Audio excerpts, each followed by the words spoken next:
But real quick, we've got a couple of awesome sponsors we want to tell you all about. These are the folks that you need to check out. First off, Multicraft_Daddy. Steven? Bruce, have you heard of Multicraft_Daddy? Well, if you need ink supplies or a daddy, Wait, you didn't even let me say who's that. Oh, forgot. Sorry. Because he's got I think he's got 600 followers now, maybe. I have no idea. Amazing. For over 50 years, they've been providing you with top brands at competitive prices. You mentioned the Printavo podcast. You'll receive an extra 10% off your first order. And they are opening up a state-of-the-art facility in the suburbs of Chicago that is going to be insane. I have seen some pictures of it. I don't think I got the naming rights. I wanted Daddy Shack, but I don't think I got that. It's going to be awesome. So thanks so much, Multicraft. That may be fine. All right. So if you listened to the Supercolor episode, you heard about their next gen transfer. I've ordered it. We've tested it here, which is pretty cool.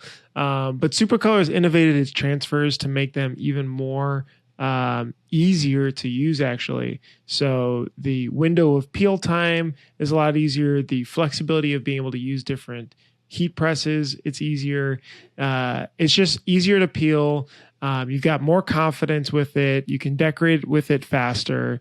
And as you know, time is money. So regardless of the type of equipment you're using, of which they have tested a lot of different presses, which is really cool. Supercolor wants to make it easy. They want to make it super fast. And they've got some really cool stuff. I know you guys are trying them too. So make sure you go to supercolor.com. If you want to see and learn about it /super new, give them a try. Or if you use them in the past, give them a try again. 15% off your order. Use Printavo 15. Sorry, Printavo 15. Yeah, that episode we did with them live was awesome at Long Beach. Always a great time with Rom and Mike. And open. It's crazy just the R&D of being able to innovate on. And their next gen transfer is sick. Like they had it running on the Stampinator, freaking 400 or 500 pieces an hour. So you shouldn't spend all day cleaning dirty screens. EasyWay's line of environmentally conscious chemicals will get the job done faster, more efficiently, and will cost you a fraction of the cost per screen. Bruce, what are your favorite EasyWay chemicals? Well, your favorite are 701 and 842. We won't talk about your favorite one that Alex is coming out with. But if you value a company to help with how-tos, best practices, and questions, EasyWay is there. Give it a go. They're with over 100 distributors. And they're always available to help to help out your chemistry. So thanks so much, EasyWay. We appreciate you. Last but not least, GraphX Source. We were next to their booth over at Long Beach, and it was great working together because GraphX Source works really well with Printavo. And essentially what they're doing is they handle SEPs, mockups, creative art, order management, digitizing, back office admin, and customer service.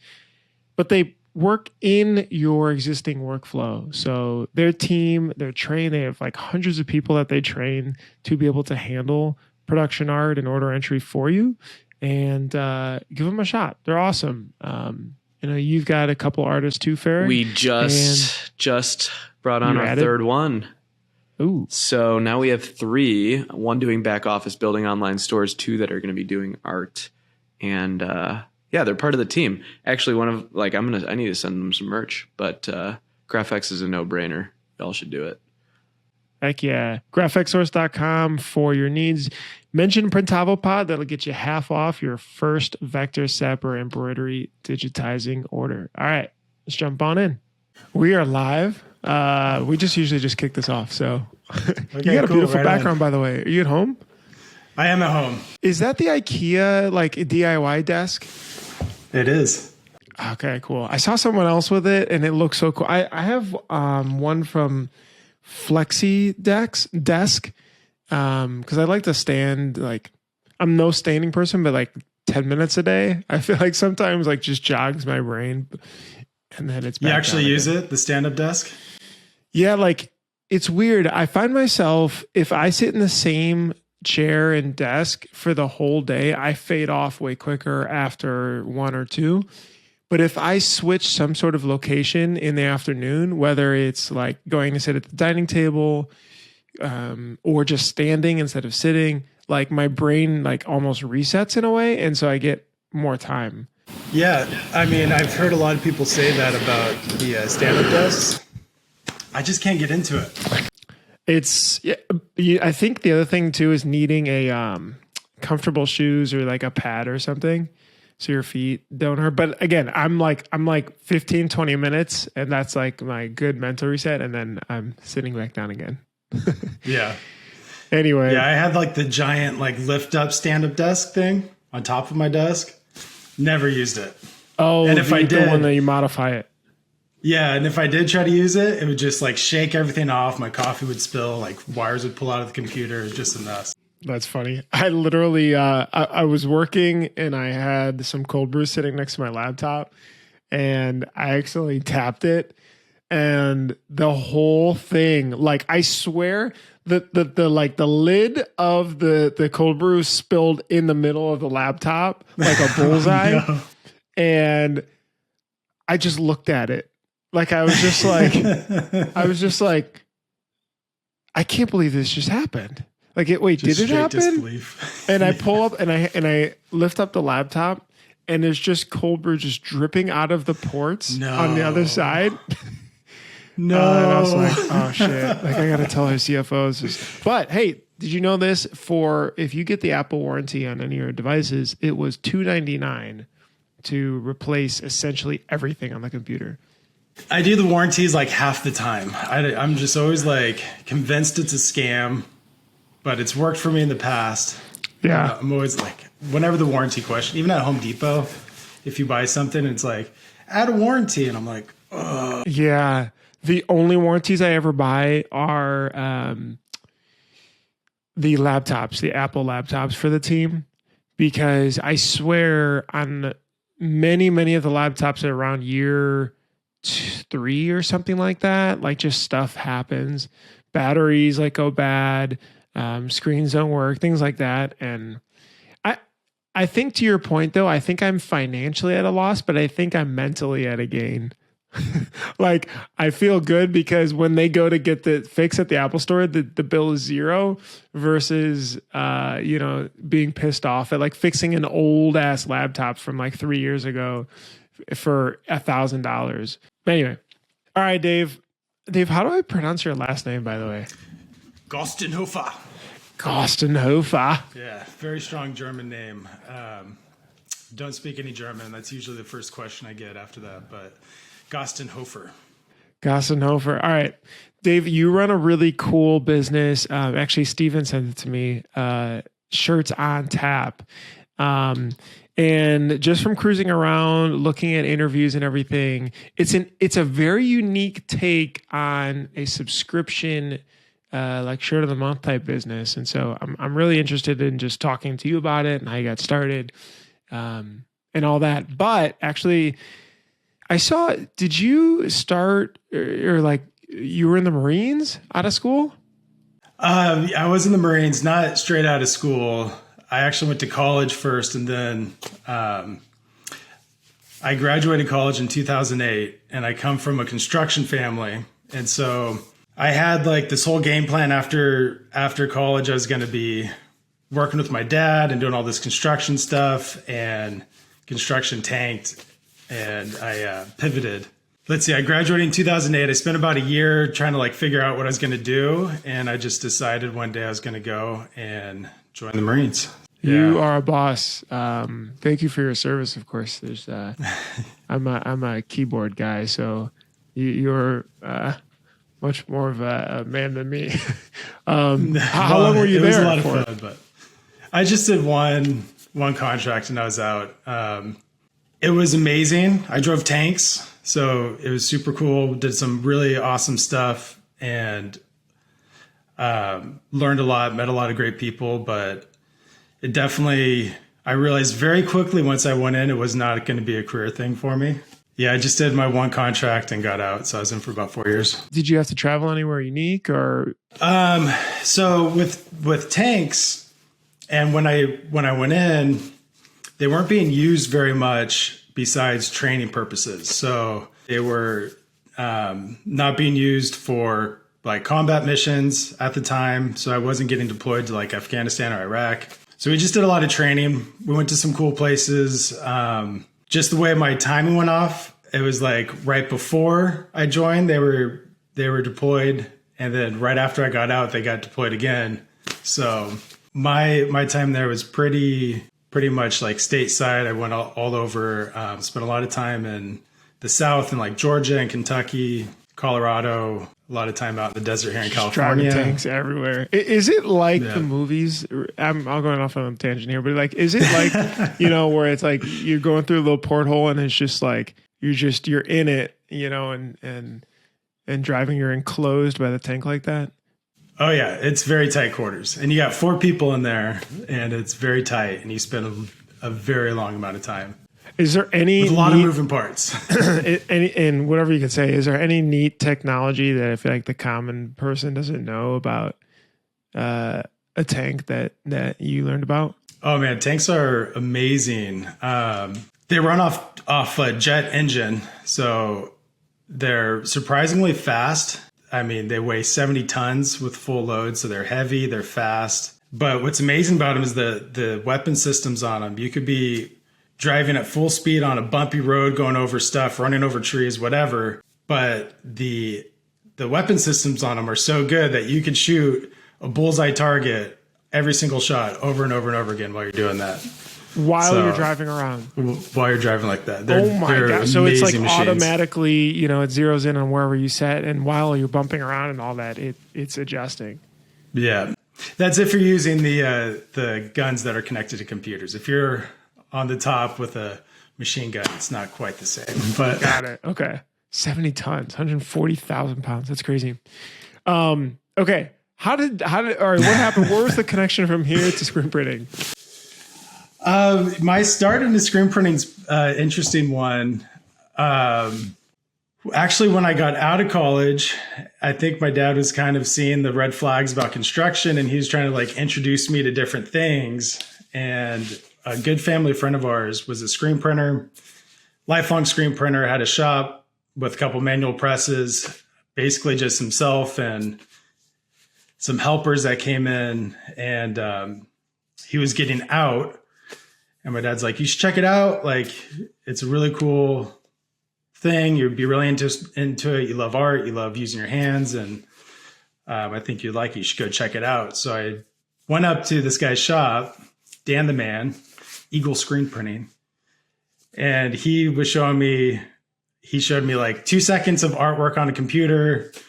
Like, here's a dark room. Here's a washout booth. That sounds like my initial training. Yeah. And then he's like, but here's where you print t-shirts. And I'm like, this is awesome. Whoa, no way. And I'm like amazed by it. But all I really saw was like the actual on press screen printing side of things, like pulling a squeegee on the press.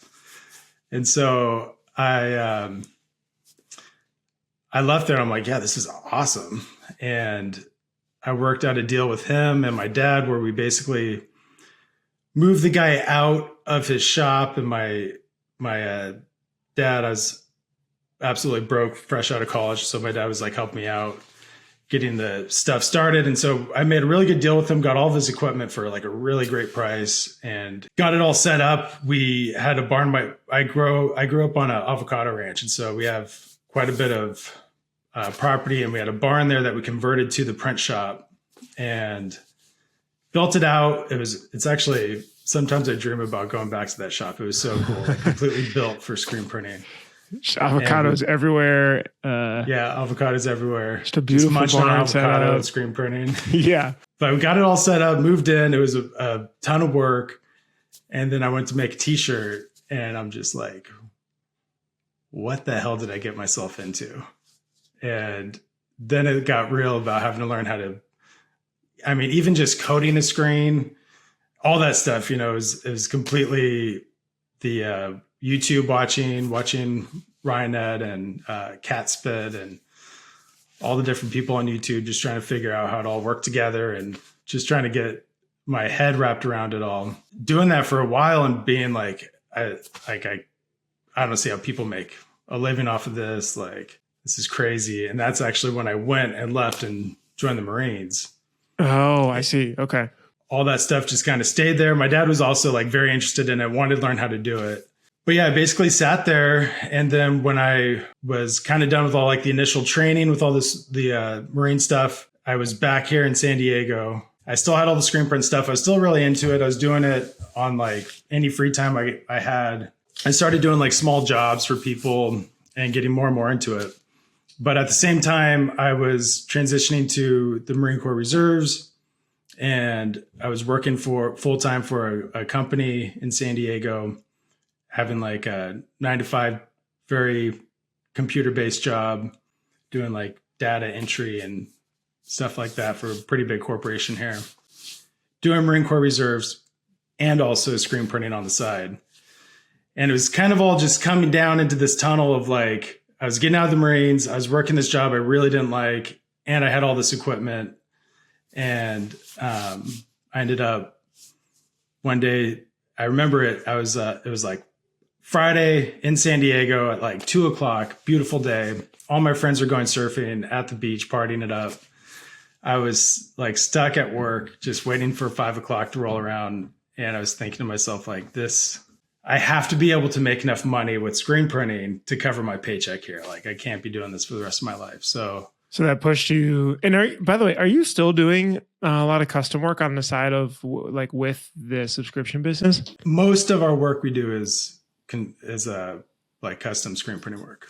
Got it. So like what percentage would you say is the subscription, the shirts on tap? It fluctuates.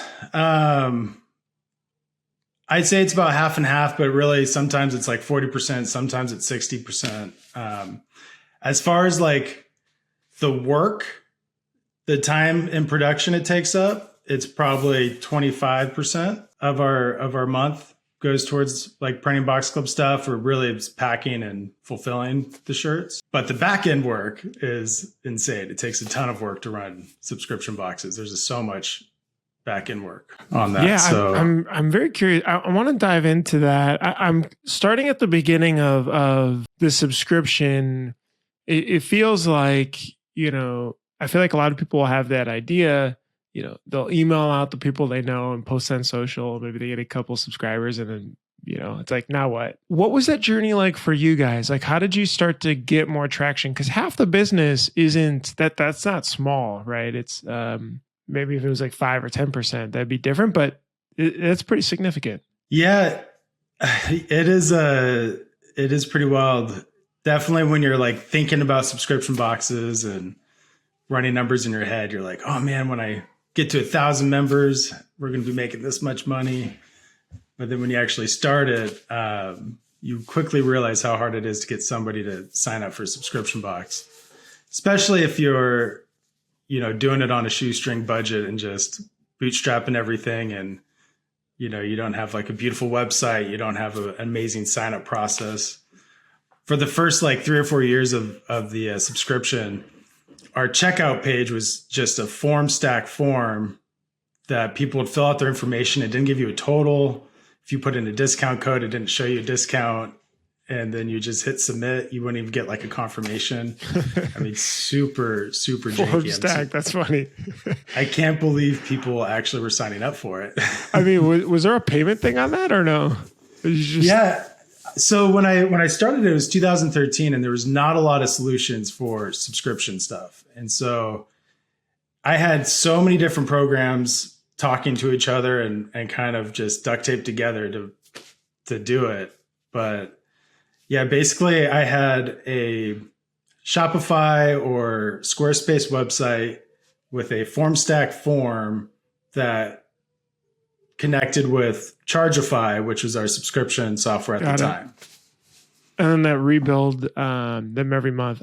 And so I'm assuming you're a beer drinker, since this is for beer enthusiasts. Shirts on tap. And by the way, people can see it. It's shirtsontap.com. Explain like what the niche is, right? So it looks like you partner with breweries and send people subscriptions, but does it rotate through breweries, or how does that work? It's so yeah, we call it a brewery box club, and it basically the way it works is if you sign up every month, we release, right now it's 9 new t-shirts every month. 7 of those are brewery specific. So we have different areas every month that we feature a brewery in and design a shirt with the local brewery. We work with artists, create really cool designs. It's a big collaboration between us, an artist, and a brewery. And as a member, you get to pick whichever box you want. You can swap boxes. We even let you pick if you want to do the big design on front of your shirt or on back of your shirt. Like the brewery sets that up. Like as in you work with a brewery to set up the design and everything. But how does the split work? Like or are you paying the brewery, or is there a split or no? So it's a free feature for the brewery. For them, it's a really great exposure and a way for them to get some really cool new artwork. And we do everything from working with the artist to coming up with really cool ideas that kind of fit the brewery's culture and vibe and all that. And so for the most part, breweries seem to be pretty hands off on the process. We've been doing it for so long. We have a really good reputation in the brewing world to where like, usually they're reaching out to us like, we'd love to get on for a month. Let us know what we have to do. And they're just like, whatever you want to do, like make us a cool shirt. Some are really involved and very nitpicky and specific about stuff and want to be very hands-on with artists and all that stuff. But mostly it's like breweries are just like, make us a cool shirt and we'll give you a couple revisions at the end if you need something. But typically we look at the brewery, we talk with them, and we match them with one of the artists we work with that we think would be a good fit. We work with that artist to come up with a handful of ideas that we present to the brewery. They pick their favorite and we go from there. Got it. And so the brewery gets out of it is like exposure essentially to this group of people who are subscribed. Yeah. And then when people subscribe, it's like rotating through different breweries. So like maybe this month you're getting this Colorado brewery design. Next month it's this Florida brewery and so on. Yeah. So we release a design for each one of our brewery locations every month. A lot of people live in those areas. They just get that same shirt every month. When we got more into Facebook ads, we found we're getting a lot more people that live in areas we don't have a presence, and they will pick randomly through shirts. Oh, interesting. So you subscribe to a brewery to like and then a location. Got it. Oh, I'm sorry. Like a location or a okay, got it. A location. Yeah. That's where you've got a brewery or many breweries in that space. Yeah. So basically, how it started was a San Diego Brewery Box Club, and we were in San Diego. We were just featuring breweries every month that were in San Diego, and that started growing and getting some traction. And so we're like, all right, if we could do it here in San Diego, we could do it somewhere else. And so we went from San Diego, and then we opened up. At the time, it was the Denver box. Now it's the Colorado box.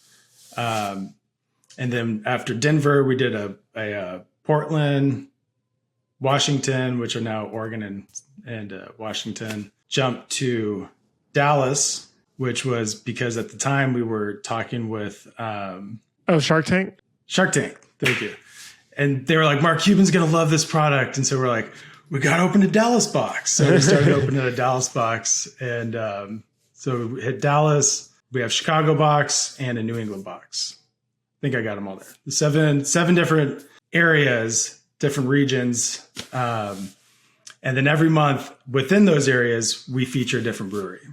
We also have 2 more boxes that are not brewery specific that people like quite a bit now too, that are doing well. So that makes sense. And it looks like it's $25 and that includes free shipping too. Yeah. $25. We've had a bunch of different prices over the years. So what do you find is the best price so far? You know, when I first started, I felt like I really had to compete with how much a shirt cost at a brewery. And at the time that was like $20. That was the standard price of shirt. So for a long time, it was right around $20, but we did $18.99. But if you wanted like a premium shirt, you added $3. And then we, at some point, probably about 4 years ago, we moved everybody up to $24 a month. And then last year we updated our website and migrated all of our members to a new subscription software and did all this back end work and raised the price again to $25. Did you lose anybody when you moved everybody to 24? Or was it like a net gain because the increased revenue covered people that left? Yeah, it wasn't that bad, honestly. I was terrified. I was so scared. But we were raising it enough at the time to kind of offset that. So it was like, even if we lose half of our members, like we're actually going to be making the same amount of money, just doing half the work. And we definitely lost some people. And I think it was a pretty like solid trickle of people leaving for the next few months. Well, my dog's going off now. That's all right. It really wasn't that bad. We lost some people and definitely saw more cancellations over the next few months, and then it evened out and it was pretty good. Interesting. And by the way, do you do priority shipping or first class? Since I see it looks like free shipping here. That's included. Yeah, we do first class. We have gone through a few different versions of packaging. Our first box was this big old cardboard. It looked like a pizza box, and there's a t-shirt wrapped in craft paper with a little bow tie tied in like string. And we'd send it out. And it was like a shirt bouncing around a box. And then now we have a pretty dialed in box. It's like the absolute cheapest you could ship a t-shirt for. And most of our stuff ships out first class. Gotcha. So you could save a little bit on that and then push the free shipping. What runs? You talked about software. What runs this? It looks like a Shopify store, but I'm assuming there's other apps behind it. Yeah. So we just last year did a huge update on our tech stack. We were still pretty shoestring together before last year. We had a WordPress site and Chargeify and a bunch of apps kind of making everything talk together. Now we have a Shopify store. We're working with Recharge for our subscription software. And those are our two main things that we use now. And does that make it easy? Like at the end of the month, you can print a report or something of everything that you need to print to be able to ship out? Yeah. So the way our program works, we let everybody see designs before they get charged. So on the first of the month, you get an email, our website updates, and you see all of our new designs. You get 3 days to pick whatever you want, make any changes, and you could swap boxes. You could change your design location and do like a lot of people like a small print on the front left chest. A lot of people like the small print on the nape. And so we let you customize your box. On the 3rd, we charge you, and that's when we run the report, get all the numbers, and it's like a big pre-order system. So interesting. What is the print, pack, and ship? Like, what is the percentage of people who? Is it half the people that you email out to that selects a shirt to subscribe to you, or like do you? Because what's interesting, right, is I think most subscription shirt businesses, they just send stuff, right? They just send the next design that comes out. But to your point here, this maybe eliminates some of the fatigue of just auto getting stuff all the time, that maybe you like some of them, maybe you don't like others. You must have some sort of conversion of the amount of people that actually hit the next shirt versus pass on it. So we're still an opt-out type setup. So you're going to get it charged in a shirt unless you actively So you'll select one. Cancel. Gotcha. Yeah. So we have people select a default shirt when they sign up. So if you do nothing, which a lot of people are just like hands-free, we actually have an option. And at the time, I really didn't even want to do it, but it was a surprise me box. Let us pick the shirt for you. And I thought nobody would want to do it. I got outvoted at work to have it on there. And so we have it. And surprisingly, so many people sign up. They put the surprise me, they put the surprise me on there, and we just pick every month, like everyone at the shop picks their favorite shirt. We decide on our favorite shirt, and that's our shirt of the month staff pick, basically. Got it. Are you able to share how many subscribers you guys have? Yeah, that's always the big question, right? Subscriptions are tough to give like a solid number because we deal with a lot of skip rates. A lot of people every month skip. And we get usually between like 15 and 20% of our members will skip a box. We have a lot of like gift card members that don't necessarily count. We ship out typically like 4,000 to 5,000 shirts a month. Is kind of where we're at. Yeah. But allowing the skip, that's a good idea. And then maybe that gets that also reduces the the kind of getting tired of like, oh, I actually don't need, a shirt this month, or I don't like this one. So that makes sense. I mean, that's a fair amount though. That feels like a lot logistically, which, you were talking about earlier, and some of the things that you've learned to scale something like this. How does that work? Like, how does the team work now? It's like the 5th of the month. Okay, we've got everything. We've got the reports. We print it all out. We place the order, from SNS or SAM or whoever. And then now what? Like, how does it all look? Yeah, then we get to work. I mean, at this point, we've done it so many times. Months go quick. And so we've done it so many times, it's second nature to us. We've gotten really good at making sure what you order is what you get. We've never had like some crazy explosive growth period, like if we actually went on Shark Tank and got an insane amount of subscribers overnight. So we've always been able to grow with it, which I think has helped. But logistical ninjas, I guess, I don't know how to say it. It's pretty wild. We take this big report of numbers, break it down, and, we have so many different SKUs because we have the different locations, the designs, and the different cities. We also have a ton of different styles. So we do a men's soft cotton, a men's heavy cotton, men's tank top, which I think we actually just discontinued the men's tank top, women's shirts. And then we always have some kind of upgrade option like long sleeves or sweatshirts that changes every month. And then each one of those has a front, big on front or big on back option, and then all the different locations and designs. So, but like, yeah, it's a ton of fulfillment. Like sometimes I've seen some shops that, it's connected in the ship station. I'm assuming you're on that. And then, all the packing slips, for example, are all printed out. There's a barcode on the packing slip. Somebody goes from packing slip to a long table or cubbies or whatever it's set up with all the shirts, picks it or multiple, goes over to takes it, puts it on a table for shipping. They scan it. ShipStation has that barcode, reader that prints off the label, and you weigh it, and then you hit print. That charges it for the label, and then you package it and put it in a bin. Is it similar to that, and it's just the time? Not necessarily. So we do it all in batches per design. So we basically will do our San Diego box, for instance. We'll run our San Diego box. We print all those shirts completely, and then already have our labels ready to go.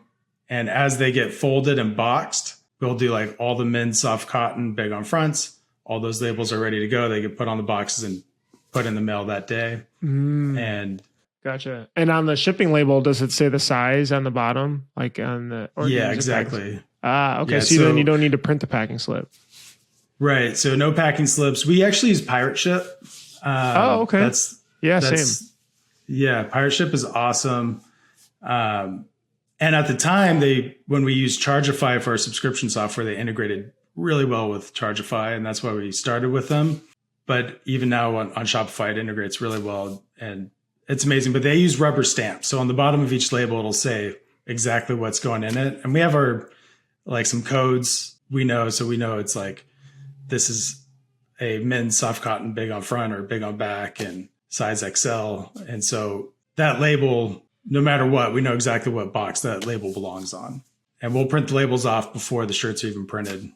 We know exactly how much they weigh. We'll get them printed, ready to go. As the shirts get printed, they go straight into fulfillment where they get packed, boxed, and shipped out. What does the team look like size-wise to, individually pack and fulfill? Because I'm assuming you have a certain window, right, to get it in and everything out to people before, maybe you got a couple week break and then you start it again. We have 10 people, I think, usually in production.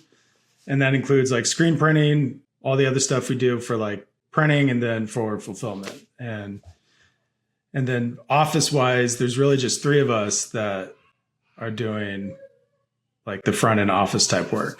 I find it fascinating, your business, because, being in software, it's a monthly subscription to use it as well. And so there's some interesting similarities there. Like on your customer service end, I'm assuming, not everybody's perfect. They may ship something or somebody writes back. How do you handle that? We do when we can. So we always ship you a free shirt. Like if there's ever an issue, we are not sticklers about anything. At the end of the day, it's a t-shirt. And for us, sending out a free shirt to keep you happy is like the easiest possible thing. What gets tricky is because we offer so many different styles and SKUs. Like the reason we can do that is because we run it off like a pre-order system, right? But if we send you like a men's heavy cotton 4XL with a big on back print and you get it and it has like a little hole on the back of the shirt that we didn't catch, we're probably not going to have an extra one of those laying around. So we do two, usually sometimes more, but we do two prints every month. One is that first one in the beginning, and then one at the very end of the month for anybody that is signed up throughout the month. And so we try to get it in on that second print. If we don't get it in on that second print, and if we don't have an extra one of those shirts laying around that they want, then, you know, we'll go from there and give them a free month or something like that. But so you'll run it twice. So let's say someone signs up the 15th. For everybody that signed up the month prior or before, you're running it, let's call it the first, a run, and being able to ship it out, say at the end of the week or something. And then if somebody signs up the 15th, you're also doing a run, call it on the 20th or so. That kind of is like the cleanup crew for the people in between the month that signs up. Yeah, exactly. So we'll do really our first print starts on like around the 5th of the month. However long it takes between when we get our numbers and when we could order. Because if we get our numbers on like a Friday, we really can't even order until the following Monday. And so we might not, especially these days, we might not start getting shirts till the following like Wednesday or so. But so we'll do that initial print. Usually we have all of our first round of shirts printed off and shipped out by like the 20th to the 25th, again, depending on how the days in the month land. And then we wait until the very end of the month to pull the second round of numbers and do a second print. So really you get it in you'd get that shirt like the first week of the following month. You know, it's funny because I've talked to a lot of different people that run shirt clubs or subscription products. And, you know, when we started this, there was not like a very clear game plan of how we're going to do it or grow and do stuff. It was just kind of a natural organic progression of how things kind of shaped up. If I started a shirt subscription now, there's definitely some things I'd change, but that's funny. That was literally my next question. Is like, yeah. It sounds like the website was one, right? Like getting on Shopify and what was the app called again? Like Chargeify. Now Chargeify. It's Maxio. They changed to Maxio. Maxio. So like, okay, maybe that was one thing. And it could be operations, it could be website, it could be marketing stuff. Like, what are other things you feel like you would have done earlier?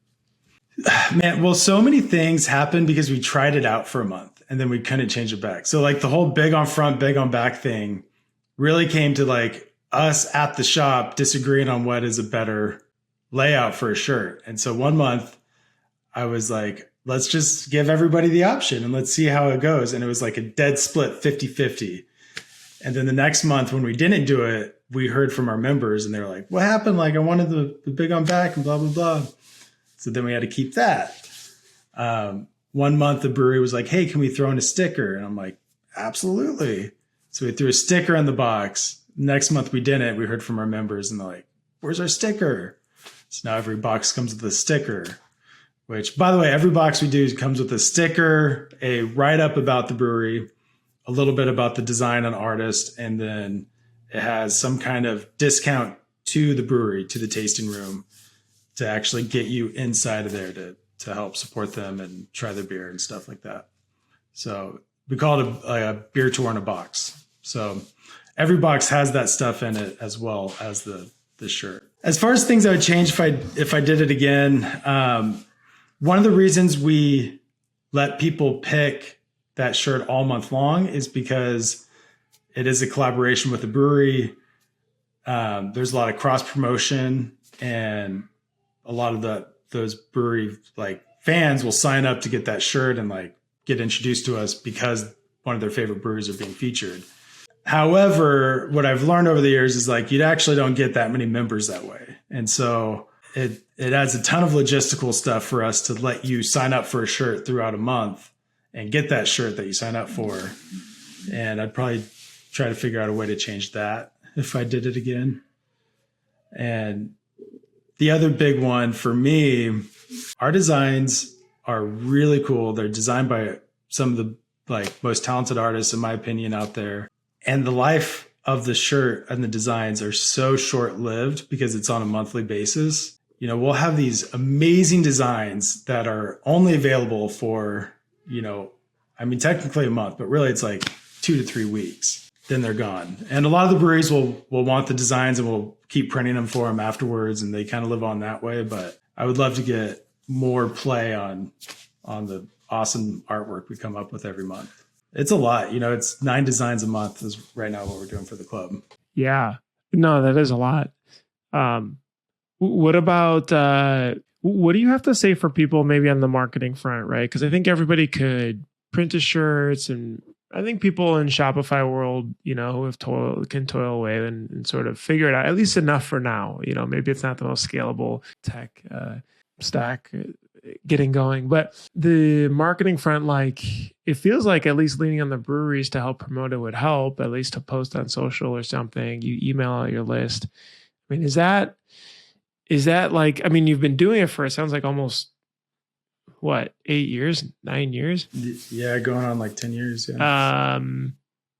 Is it just time also, in combination with it, or were there any sort of pivotal moments on the marketing front? Yeah, we've done, so when we started, we were doing a lot of events. There's a lot of beer fests. We'd set up a booth. We'd sponsor a lot of events. We do a lot of screen printing. And that's how we started. That was our first round of marketing, was just getting out there in front of people, setting up a booth at beer fest in front of beer fans, and just kind of showing them what we're doing. And we'd have a bunch of shirts on display. We'd be giving out, we had a shirt, we still have it. It just in big bold letters says "Drink Local Craft Beer." And if you signed up at the event, we'd give you that shirt for free. And that was our first version of marketing. And then we got a ton of referrals, a lot of word of mouth. And what's really cool about growing that way is basically everybody that signs up has some kind of personal connection with the business because they've met me or someone else from Shirts on Tap. And you talk to them at a beer fest, you get people that have had 18 tasters, and they'd be over there talking to you for half an hour about, I used to screen print in college. It's so cool and blah, blah, blah. And so they would just be in love with Shirts on Tap and really want to support us and all this. When we started getting more into Facebook ads and digital marketing, you lose a lot of that personal connection with people. And storytelling online, I find for myself is very difficult to do versus talking to somebody. And so you get a lot less people engaged. A lot of people sign up and they think we're some huge company. And if they have an issue with their shirt, the emails we get are I need to speak with the manager. This shirt came with a stain on it and blah, blah, blah. And I'm it's me or somebody else at the shop, oh, so sorry, man. Hey, we'll send you a free shirt. So sorry. And oh, okay, cool. But before, the emails we'd get is hey, Dave, hate to bug you with this. Totally. But, totally. Yeah. This is bullshit, all caps and everything. Yes, you call them, the and caps. The funny thing about those is people are really nice though, and it's hey, I just wanted to call you because I saw you were really upset. Oh, I'm sorry, I was just having a bad morning or something. Is there any way I can? It's okay. Yeah, all the caps got real small. Yeah, and it's not I think people are just genuinely nice. What I think it is too is I think people, like maybe you need to be more forceful if you need something from a large company, like you're saying, like Comcast or Spectrum or something like that. And it's like, no, like I'm on your side. I don't like want to hurt you. I'll get you what you need. Totally right. Yeah, no, you call AT&T or someone, you're like going in for battle. Yeah, and so yeah. like you're like, I'm just I'm picturing ready to that go. 300. Like, man, tonight Cap we locks call on. AT&T. Yeah. Yeah. What do you think? All right, last one. What do you think is the biggest win? You know, you talked about some of the bumps and you smoothing everything out, but you know, if you feel like the biggest, sounds like one is just absolutely being on the ground floor, like meeting people, you know, people that are passionate and these beer fests and this and that. What are some others? Man, I love working with breweries. It's just so cool watching these people. To me, it's a lot like screen printing. You know, it's people that are really passionate about something that started in a garage for the most part and have grown into like being like a full business that's serving the public, and you know, their beers, their craft, and their people come in and enjoy it. So I love working with breweries. I love working with artists and watching them just like come up with the concept and then creating something amazing. And I of course have fallen in love and absolutely love everything about screen printing and getting all that together and on a shirt. So, I mean, the win is we get to do that every month with a bunch of different people, and everybody enjoys the process. And so every month we have like a bunch of new breweries that we've gotten to work with that are now like super happy with something we did for them. And a bunch of people out there are super happy with the shirt they got from us. And, you know, for the most part, what makes Shirts on Tap so cool is it's a win-win-win for everybody. That's the biggest win. But as any company goes, there's always difficulties. Totally. Especially when it comes to marketing. Do you still run the Facebook ads and Instagram ads? Oh yeah, we've been super big into all that stuff for the last couple of years. So it's profitable. Do you start running it and then you just use some sort of, you know, expert or contractor or agency or? Totally. So we kind of started getting our feet wet with it on our own, learning the ropes of Facebook advertising. And after doing that for a year, so like 2021, we got really into it and events were all stopped. You know, everything was closed down for COVID. So we focused on it. And with just Facebook ads, we grew the Box Club like 90% that year. Like it was just crazy. From Facebook what we're ads. getting. All Facebook ads. Man, that is crazy. You know, it's so funny. I feel like so many guests have mentioned social ads as a huge driver. Mm-hmm. Like once they get it to click and they dial it in. It is absolutely wild how great they could be. But I'm going to put a little caveat to that, how great they were. Because as soon as that iOS update came out, I feel like it just completely shook up Facebook advertising, and you had to kind of start over to kind of figure out your pixel and retarget people. And so for folks who don't know, what happened was Apple stopped allowing tracking across multiple devices. So it used to be you can retarget someone. So, you know, like when you go to an Amazon ad or like a product and you see ads for that product on your computer, on your phone, whatever, on Facebook and so on. Apple doesn't allow that cookie tracking, I guess, across devices anymore. So you won't see it on your phone. And I believe Google is doing this too in 2024. So they're not going to allow for easy cookie retracking, you know, around websites too. So that affects, so like retargeting is such a big thing where you see it, you can create a lookalike audience from people who've been here, and then you can showcase ads. So anyway, just some backstory, and it definitely shakes up everybody's program. Yeah, for sure. Like when that happened, it was like overnight, our ads just stopped performing.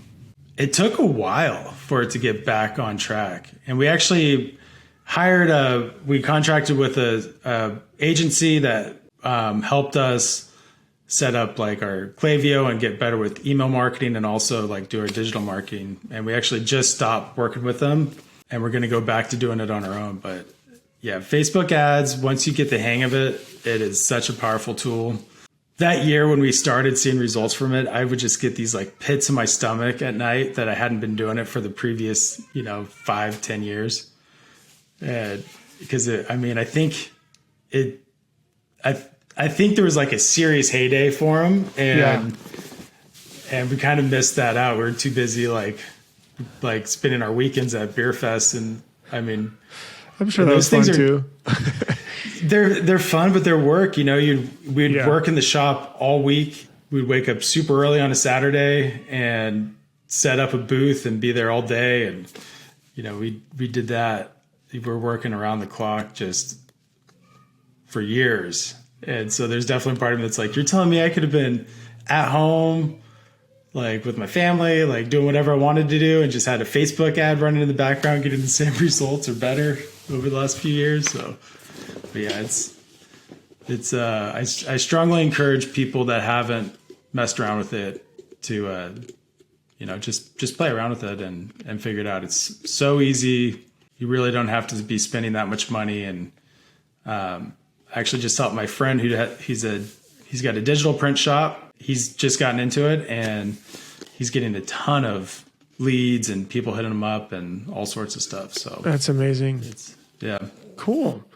Well, Dave, thank you for being able to share the story. You guys can check everything out. Shirts on tap, tap.com, and on your Instagram, and be able to follow along the journey. I'm sure this is going to be helpful for shops figuring out their own niche of like what they're passionate about for creating their own club. So thank you. Absolutely. And thank you for having me on, and thank you and Steven for all the content you guys put out. I love your guys' shows and the shop tours. And for me, whenever I'm feeling a little like burnt out and having a hard time like getting in the zone for like running a print shop, I'll pop on an episode and just like it immediately gets me firing and back at it. So thank you for all that. Appreciate so that. It's so cool, and I love hearing everybody's stories. So I appreciate you having me on. Thanks, Dave. All right, print hustlers, we appreciate you listening to another episode. You're awesome. And check us out next week. We'll see you then.